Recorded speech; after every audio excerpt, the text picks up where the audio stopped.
Hello বন্ধুরা, বিকাশে merchant payment যেভাবে করবেন আপনার যে কোনো পার্সোনাল বিকাশ অ্যাকাউন্ট থেকে সে নিয়মটি দেখিয়ে দিচ্ছি। সেখানে হচ্ছে আপনার প্রথমত যে পেমেন্টের লিঙ্ক আছে এই লিঙ্কটি ক্লিক করতে হবে।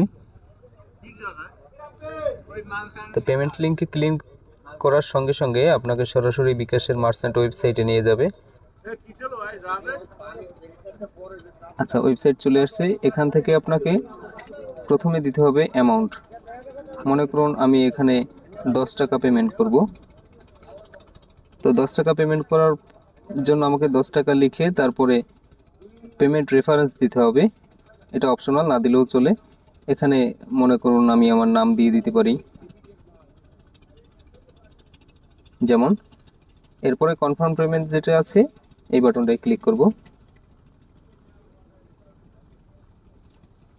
এরপরে আমাকে এখানে বিকাশের যে অ্যাকাউন্ট থেকে টাকাটা কাটবে সেই পার্সোনাল অ্যাকাউন্টের নাম্বারটি এখানে দিতে হবে।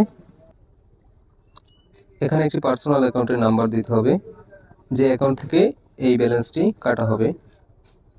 তো আমি আমার নাম্বারটি দিয়ে দিচ্ছি। দিয়ে দেওয়ার পরে এরপরে আবার এখানে যে ডান পাশে দেখেন কনফার্ম বাটন আছে, এই কনফার্ম বাটনটা প্রেস করব। এরপরে ওই নম্বরে একটি ভেরিফিকেশন কোড যাবে, সেই ভেরিফিকেশন কোডটি এখানে দিয়ে দিতে হবে। আমার কোডটি অলরেডি চলে আসছে, স্ক্রিনে দেখতে পাচ্ছেন। কোডটি এখানে দিতে হবে। এরপরে কনফার্ম করব। কনফার্ম করার পরে এখানে বিকাশ অ্যাকাউন্টের পিন দিয়ে দেব। বিকাশ অ্যাকাউন্টের পিনটি লিখে তারপরে উদাহরণস্বরূপ দেখিয়ে দিচ্ছি 1 2 3 4 5 দিয়ে দিলাম, যদি এটা আমার পিন নয়। এরপরে আপনারা আপনার পিনটি দিয়ে দিবেন। দিয়ে এরপরে কনফার্ম বাটনে প্রেস করার সঙ্গে সঙ্গে ওই অ্যাকাউন্ট থেকে মার্চেন্ট অ্যাকাউন্টে টাকাটা চলে যাবে।